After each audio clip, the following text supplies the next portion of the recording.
Super Saravana ஸ்டோர்ஸ்ல December 16 இருந்து ஜனவரி 15 வரைக்கும் ஒவ்வொரு பிரான்ச்லயும் ஒரு கஸ்டமருக்கு ₹1,00,000 மதிப்புள்ள தங்க நகை பண்டிகை பரிசு.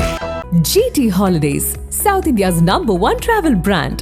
You know you are special when you're with GT Holidays.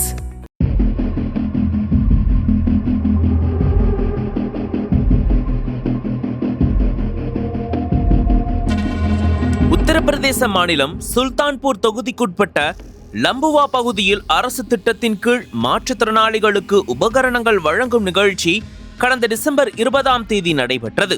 இந்த நிகழ்ச்சியில் கலந்து கொண்ட அத்தொகுதி பாஜக எம்எல்ஏ சீதாராம் வர்மா பயனாளிகளுக்கு உபகரணங்களை வழங்கினார். 16 முச்சக்கர வண்டிகள், 8 சக்கர நாற்காலிகள், 4 ஊன்றுகோல்கள், ஒரு காது கேட்கும் கருவி மற்றும் ஒரு நடைப்பயிற்சி குச்சி ஆகியவை வழங்கப்பட்டன. இந்த நிகழ்ச்சியில் பயனாளி ஒருவருக்கு சக்கர நாற்காலி வழங்கும் போது அந்த நபரை சக்கர நாற்காலியில் அமர வைத்து எம்எல்ஏ சீதாராம் அவருடன் இணைந்து புகைப்படம் எடுத்துக்கொண்டார். புகைப்படம் எடுத்த பின்னர் சக்கர நாற்காலியில் அமர்ந்திருந்த அந்த நபர் அடுத்த சில நொடிகளில் யாருடைய ஆதரவுமின்றி மிக இயல்பாக தனது 2 கால்களால் எழுந்து நடக்க தொடங்கினார். இது தொடர்பான வீடியோ சமூக வலைதளங்களில் வேகமாக பரவியது. இதனால் போலி பயனாளிகளுக்கு உபகரணங்கள் வழங்கப்படுகிறதா என்ற கேள்விகள் எழுந்து பெரும் விவாதத்தை ஏற்படுத்தியது. இந்த விவகாரம் சர்ச்சையானதை தொடர்ந்து மாவட்ட அதிகாரிகள் விளக்கம் அளித்துள்ளனர்.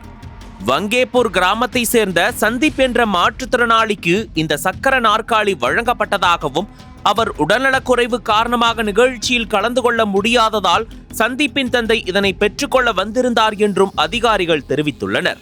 மேலும் சக்கர நாற்காலி வழங்கப்பட்டதற்கான அடையாளத்திற்காக அந்த நபரை சக்கர நாற்காலியில் அமர வைத்து புகைப்படம் எடுக்கப்பட்டது என்றும் அதிகாரிகள் விளக்கியுள்ளனர். இதன் மூலம் மாற்றுத்திறனாளி பயனாளியின் உறவினர்கள் உபகரணத்தை பெற்றுக்கொண்டதை உறுதிப்படுத்தும் வகையில் புகைப்படம் எடுக்கப்பட்டதாகவும் தெரிவித்துள்ளனர்.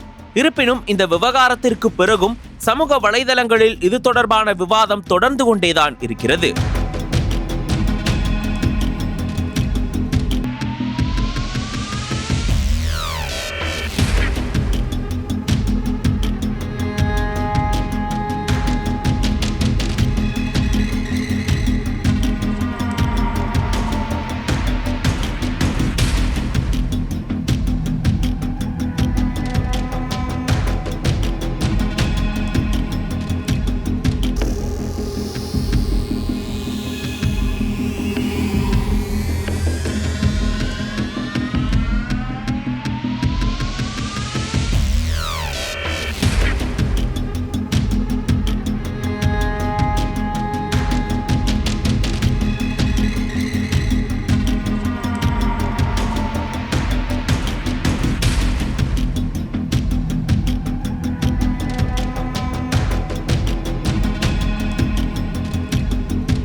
அனல் பறக்கும் செய்திகளை அப்டேட் செய்து கொள்ள நக்கீரன் களத்தை இப்பவே சப்ஸ்கிரைப் பண்ணுங்க.